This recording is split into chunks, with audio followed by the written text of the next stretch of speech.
Hello everybody, I'm a random person from the internet, here to enlighten you about a little-known film known as Collision Course, starring Jay Leno and Pat Morita.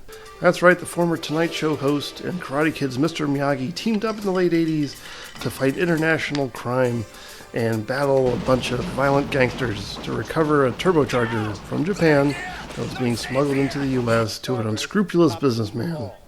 Interesting concept, no? Why haven't I heard of this? We're going to get to that, and it's really tied into the fall of the independent studio system back in the late 1980s and 1990s. Your friend's going to get it! I'm not kidding!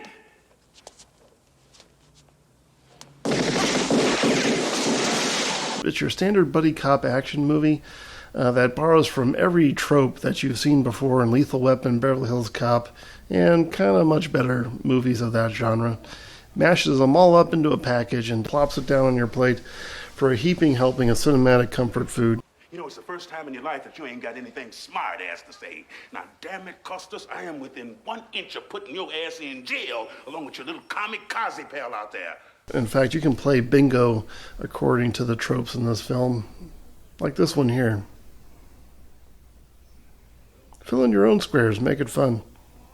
If you're a fan of 80s and 90s action comedy movies, well, you'll reflexively love Collision Course. I ain't got no warrant. You're supposed to go to the judge today and get a warrant. Oh, I forgot. You forgot. And this guy hits us with a big fat lawsuit is what you forgot. Sorry, forgot. I'm sick of your goddamn presto. Goddamn like the way you run your... So basically what you have in Collision Course is your standard issue MacGuffin plot with the turbocharger, and someone stands to make a lot of money off of it. So you have a smuggler from Japan come to the U.S. to sell to some shady U.S. auto manufacturer. The guy is real crooked, and he hires 2 goons to recover the turbocharger from the intermediary. That intermediary you might recognize from a certain Karate Kid 2. Negotiations don't go as planned. Yeah, it kind of ends up in a double homicide, and these stupid goons have nothing to show for it at the end. So that sets the whole movie in motion. Pat Morita's character, Fujitsu Natsuo. Fujikutsa Natsuo. Read my rips. Fujitsuka Natsuo. Yeah, so they get him to investigate the crime and send him over to the U.S. to recover the turbocharger covertly using his best spy skills. And Morita's fumbling around catches the attention of one Tony Costas, Jay Leno's character, who's just a cartoonish, one-dimensional buffoon who's either drag racing or trying to pick up some chicks. And they shoot him down pretty much every chance that they get. So as you may have guessed, they do team up eventually after 1 glass of whiskey and driving around a little bit. Instant friends. A lot of hijinks ensue, as you can imagine. So many hijinks in this movie. Oh, there's Mr. Miyagi with a bag on his head running around the mall. And after that, they get into some car chases. There's a brawl at a Bolorama, which is actually kind of entertaining. And some mild action to keep the popcorn munchers' attention throughout the running time.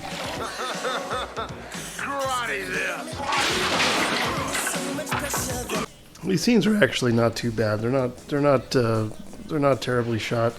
Clearly, the filmmakers know what they're doing, although they don't seem to be particularly interested in bringing anything new to the table or infuse it with any sort of energy.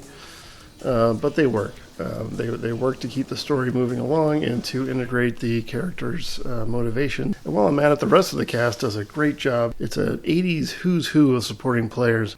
You've got Ernie Hudson. Yeah, that's right, Winston from Ghostbusters. He plays Tony's original partner and then gets kind of pushed to the side once Morita comes on board. You got Chris Sarandon, Prince Humperdinck from Princess Bride, though I know him more from Dog Day Afternoon. And there's also Tom Noonan. Do you remember Tom Noonan? He was in RoboCop 2 as the big bad. Great guy. And there's the big, lovable oaf, Randall Tex Cobb. You gotta love every time this guy comes on screen. He just has that big, goofy, gap-toothed grin that you just fall in love with. The one character missing from this plot, and it's the only square that's not going to get filled in the bingo card, is the disposable love interest. See, writers like to use disposable love interest to introduce some backstory for the lead, make them a little bit more three-dimensional, and they don't even bother with Jay Leno, Pat Morita, or anyone else in this production.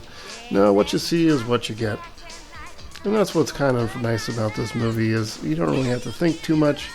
So if you like American Gladiators and Running Man, and you just don't want to think at all, try Collision Course.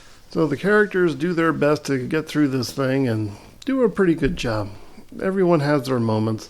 There's some decent action scenes, like I mentioned. There's car chases and all the standard fare. A rocket gun, which really deserves its own standalone film. And the most badass double kick through a windshield that's ever been filmed. Pat Morita squares off against the big bad in his Buick in a game of chicken, if you can believe it, while Pat Morita's on foot. Usually that doesn't work out, but in this case, it works fairly well.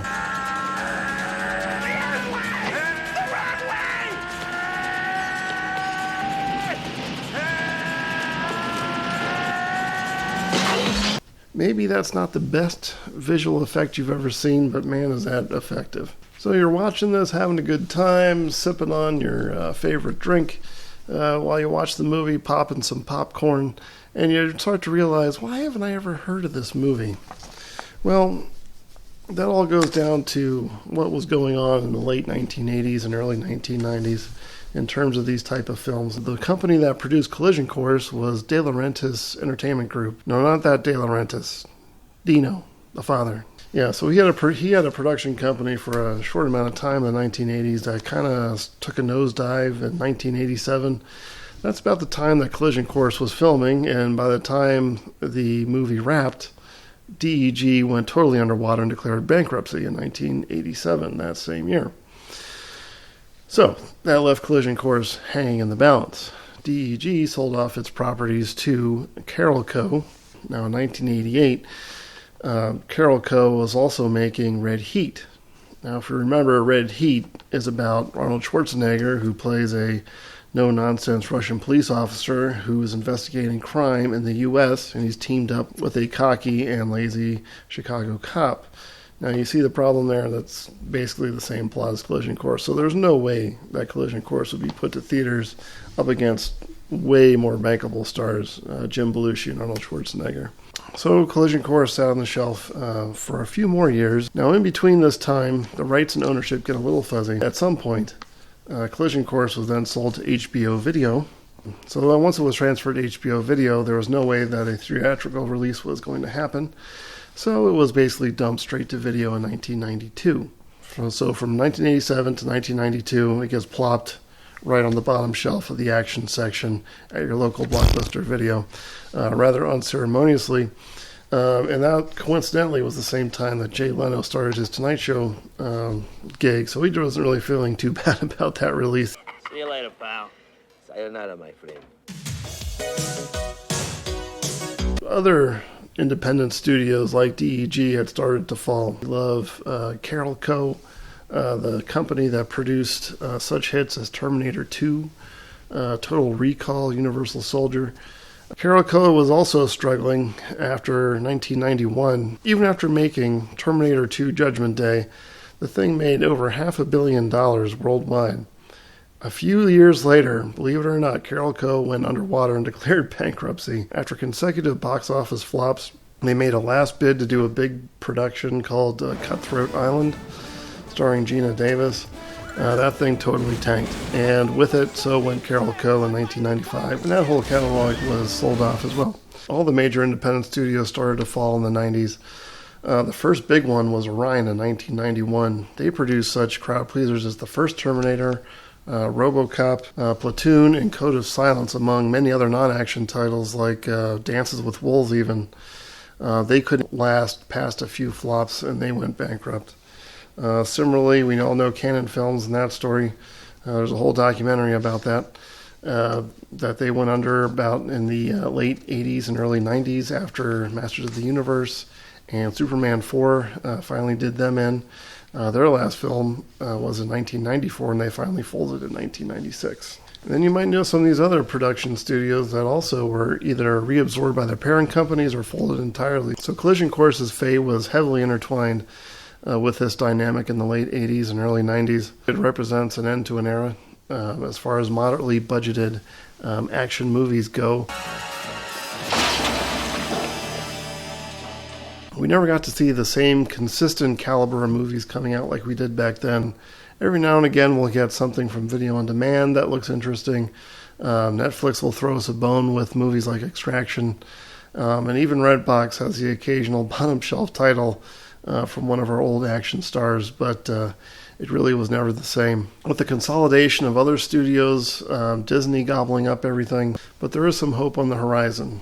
There are some production houses and distributors out there like Lionsgate, A24, Neon, Blumhouse, and even Cinestate. They're making movies with a different creative vision. They really seem to be making headway as they find their audiences out there. And perhaps from the spirit of independent filmmaking, another Carol Co. or Orion or even a DEG will emerge from the ashes. Maybe they'll start making quality movies like Collision Course once again. Here's hoping. You're my partner. You don't tell me shit. I tell you shit. I tell you all shit. It may be hard to find these days, but it's definitely worth checking out. Collision Course may not be one of a kind, but really it's the last of its kind, and technically it's the last 80s action movie ever released. So for that, it's worth adding to your physical media library. Pick it up on VHS or DVD. I think Amazon still has a few copies. Visit your local thrift shop. They might have a few copies as well. Find it where you can, and happy watching. Let me know what you think. If you were not completely entertained by Collision Course, enclose a self-addressed stamped envelope along with proof of rental and amount paid, up to $2.50, and send it to Collision Course, P.O. Box 4236, Blair, Nebraska 68009. Refund requests must be received by May 6, 1993, and are limited to one refund per household, void where prohibited, taxed, or restricted by law.